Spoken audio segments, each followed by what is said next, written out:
কিছু, কিন্তু অপেক্ষা অপেক্ষা আমাকে আজও ছেড়ে যায়।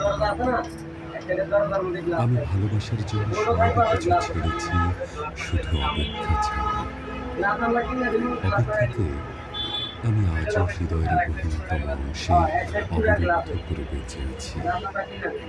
অনেকেই বলে অপেক্ষা হচ্ছে শুদ্ধতম ভালোবাসার প্রকাশ।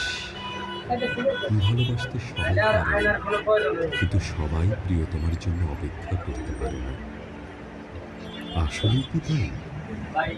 জানি না তো, হবে হয়তো। তবে অপেক্ষার কাছে আমি অনেক ঋণী। প্রিয়তমার জন্য অপেক্ষা আমাকে পাখির মতো সহজ হতে শিখিয়েছে, শিশুর মতো অনাবিল হতে শিখিয়েছে। পাখি কিছু, কিন্তু অপেক্ষা অপেক্ষা আমাকে আজও